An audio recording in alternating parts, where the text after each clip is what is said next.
471 நாட்களுக்கு பிறகு நிபந்தனை ஜாமீனில் செந்தில் பாலாஜி வெளியில் வந்திருக்கிறார்.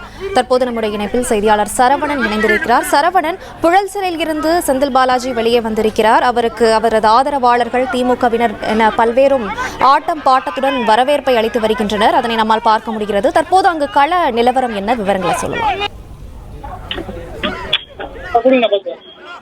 முன்னாள் அமைச்சர் செந்தில் பாலாஜி தற்பொழுது 471 நாட்களுக்கு பிறகு ஜாமீனில் வெளியில் வந்திருக்கிறார்.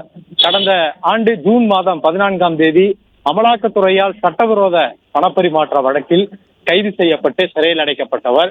50 முறைக்கும் மேலே அவர் தொடர்ந்து நீதிமன்ற காவல் அவருக்கு நீட்டிக்கப்பட்டது.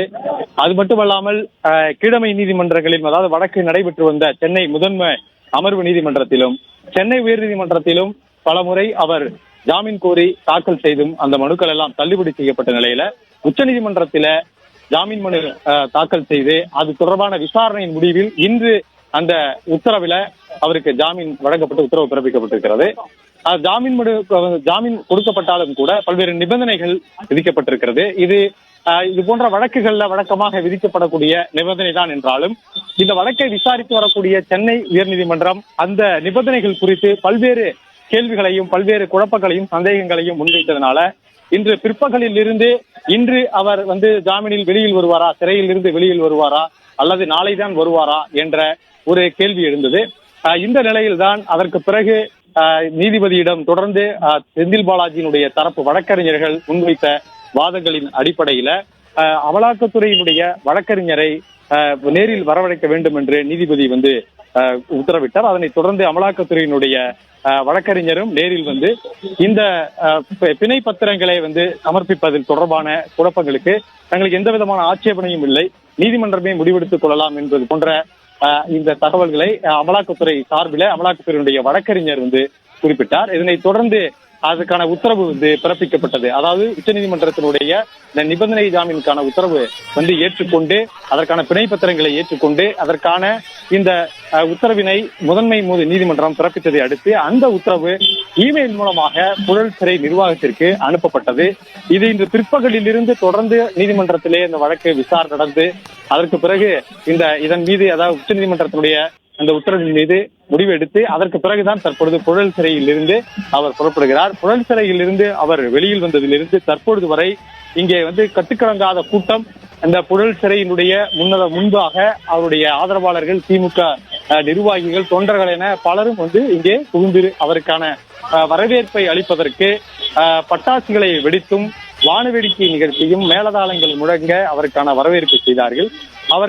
அவர் வாகனத்திலேயே வருவதற்கு சிறை வளாகத்திலேயே ஒரு வாகனம் நிறுத்தப்பட்டது. ஆனால் அங்கிருந்து சிறை வளாகத்தில் இருந்தே அவர் நடந்தே வெளியில் வந்தார். நடந்தே சிறையினுடைய வளாகத்திலிருந்து அந்த நுழைவு வாயிலுக்கு அவர் வந்த பொழுது கட்டிக்கடங்காத கூட்டத்தில் அவரும் சுற்றிக் கொண்டார்.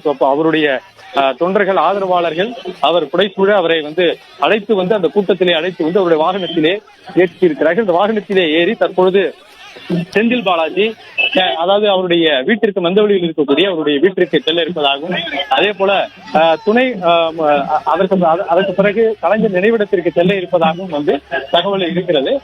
இன்றைய தினம் முதலமைச்சரையும் அவர் சந்திப்பதற்கான திட்டமிட்டிருந்த நிலையில் முதலமைச்சர் ஏற்கனவே திட்டமிட்டிருந்த அந்த டெல்லி பயணத்தினுடைய காரணமாக அவரை இன்று சந்திக்க முடியவில்லை. ஆனால் அவர் வந்த பிறகு அவரை சந்திப்பதற்கான திட்டம் இருக்கிறது. அது மட்டுமல்லாமல் நாளை மறுதினம் காஞ்சிபுரத்தில் நடக்கக்கூடிய திமுக கூட்டத்திலும் செந்தில் பாலாஜி கலந்து கொண்டு பேசுவார் என்ற தகவலும் கொடுக்கப்பட்டிருக்கிறது.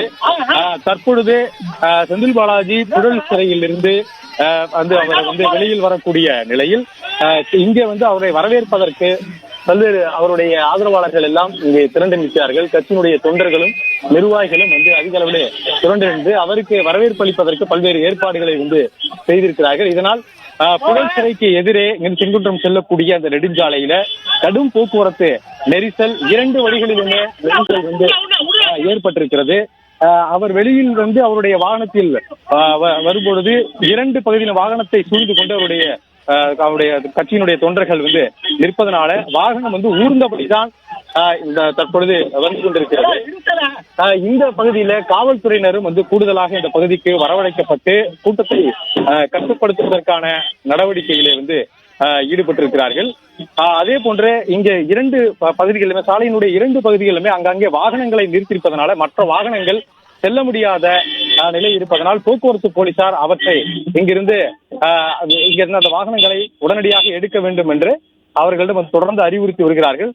கட்சியினுடைய நிர்வாகிகளுடைய வாகனங்களும் அதேபோல கட்சியினர் வந்திருந்த வாகனங்களும் அங்கங்கே நிறுத்தப்பட்டிருப்பதனால சாலையினுடைய இரண்டு திசைகளிலும் போக்குவரத்து நெரிசல் ஏற்பட்டிருக்கிறது. தற்பொழுது ஒரு வாகனத்தில் ஏறி செந்தில் பாலாஜி அவருடைய வீட்டிற்கு சென்று கொண்டிருக்கிறார். காவல்துறையினர் பாதுகாப்பு வழங்கப்பட்டிருக்கிறது. 471 நாளுக்கு பிறகு சிறையில் இருந்து செந்தில் பாலாஜி வெளியில் வந்திருக்கக்கூடிய நிலையில் அவர் கட்சியினுடைய நிர்வாகிகளையும் அமைச்சர்களையும் சந்திப்பதற்கான திட்டமிட்டிருக்கிறார்.